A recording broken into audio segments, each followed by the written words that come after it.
I've been trying to work out Prince Harry's problem. And now that he's announced the title of his memoir, which is out next January, I think I've got it. It's nothing more than the green-eyed monster, nothing more than jealousy. Now, Harry's book is called Spare, as in, heir and a spare. Like his job in life, the whole point of his existence was just to be the spare royal in case brother Prince William met with some sort of accident on the way and couldn't become the next king. And then Harry would step into the void. But of course now William has got his son and a daughter and another son, so we don't need Harry anymore. And it seems to having real problems being, kind of like the spare tyre in the boot of the royal car, actually never destined to really get the rubber on the road.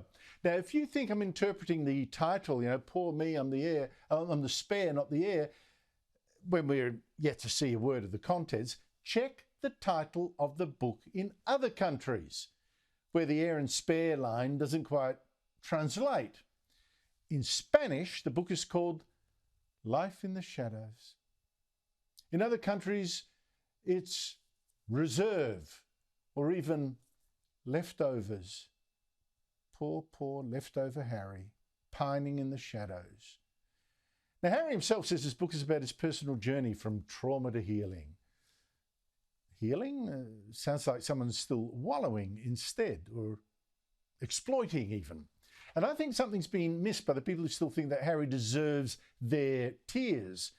Now, the number of people who cannot become the next King of Britain is actually pretty big. I'd say enormous. In fact, it includes you and me and just about every single person on this planet. Yet, as far as I can tell, not a single other person other than Harry is thinking about writing a book saying, woe is me, what a bummer that I'm not going to be the next king. What am I going to do with the rest of my life? What is my purpose? I'm just a leftover. Just a leftover if you can't be the king.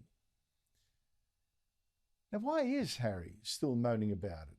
I mean, putting his face on the cover of this book, looking like a man just out of his latest therapy session, didn't go too well, telling himself, well, he still, though, is getting a little better every day. I'm defiant about it, yet still complaining about having been the spare. Well, I reckon it's different for Harry because he knows that the heir he was spare to is his brother. And that really seems to be Harry's real beef, a bit of sibling rivalry. And that may also explain why Harry and his wife Meghan seem to make William and his wife Kate the target of a lot of the barbs that Harry and Meghan have been hurling from across the ocean from their mansion in California. I mean, gee, that California sun and the mansion and the millions, it doesn't seem to have made them that happy. Now, all that's bad enough, but what is even stranger and sadder is that Harry is still flogging a book complaining he's that spare nearly 3 years after leaving Britain and life as a royal, claiming that he was breaking free from the prison, free of his history. He said, this geographic balance, now living in the US, will enable us to raise our son with an appreciation for the royal tradition while also providing our family with the space to focus on the next chapter. Well, that clearly has failed because instead of writing the next chapter of his life, Harry's been writing chapter after chapter literally about his old life and the terrible struggle he supposedly had in getting over it. Doesn't seem quite what he promised last year when he announced he was sitting down to this memoir, not as the prince I was born, but as the man I have become. Turns out, though, he's either not the man he's wanted to become, or this new man is not actually the one anyone wants to hear about. In fact, there are now reports that his publisher, Penguin, has ordered a fair bit of rewriting of this book to sex it up. Less about his musings on mental health, always good for a jolly read before bedtime, and more gossip about the royal family that is now selling out for cash. Reports even that he's contacted old girlfriends, giving them permission to talk to his ghostwriter. Give him a few anecdotes.